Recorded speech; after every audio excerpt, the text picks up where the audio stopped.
Hello everyone, હું H K Barad cooking ચેનલમાંથી બોલું છું. આજે આપણે બનાવીશું હરાભરા કબાબ. એક વાટકી વટાણા છે, લીલો મસાલો, લીલું લસણ, ધાણા, મેથી, મરચાં. વટાણા ચોપનની અંદર અધકચરા ક્રશ કરી લઈશું. એકદમ ઝીણા ક્રશ કરવાના નથી.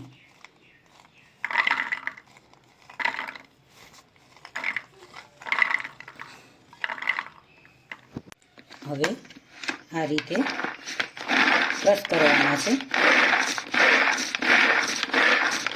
એક ચમચી તેલ એડ કરી, જીરું એડ કરીશું, હિંગ એડ કરીશું, સૂકી ડુંગળી કટિંગ કરેલી એડ કરીશું.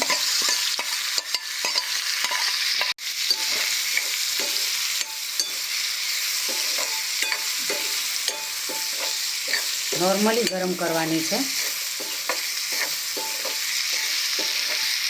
ને વધારે ગરમ કરવાની નથી. તેમાં લીલો મસાલો એડ કરીશું.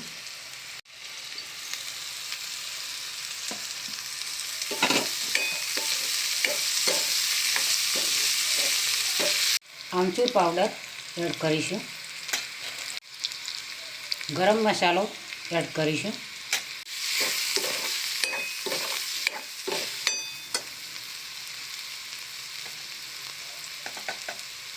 હળદર, સ્વાદ અનુસાર મીઠું, ધાણા જીરું પાવડર,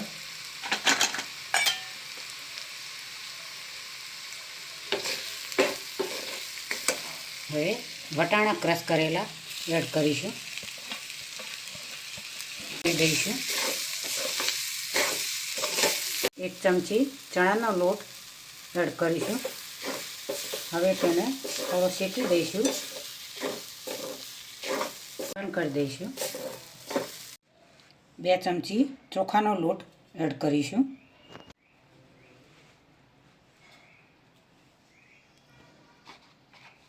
એક ચમચી સોજી એડ કરીશું. થઈ જાય આ રીતે મિક્સ કરી દઈશું.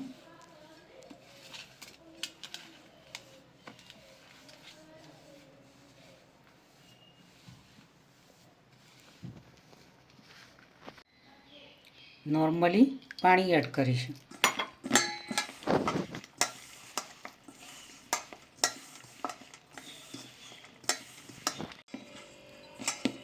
આ રીતે મસાલો મિક્સ કરી દીધો છે. આ રીતે તેને કબાબ બનાવવાના છે.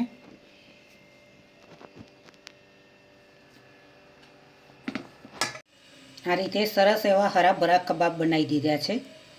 હવે તેને નોનસ્ટિક તવો હોય કે સાદો તવો હોય તેમાં તેને ગરમ કરીશું. શેકી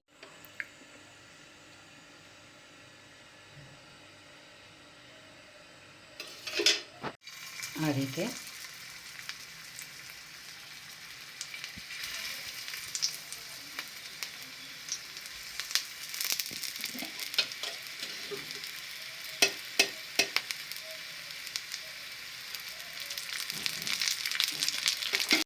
રીતે ફેરવીશું.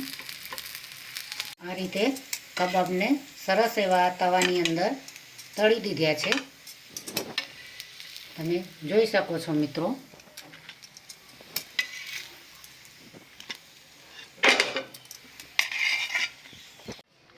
આજની રેસીપી મિત્રો મારી તૈયાર થઈ ગઈ છે. સરસ શિયાળાની ઋતુમાં ઠંડીમાં હરાભરા મટનના કબાબ બનાવ્યા છે.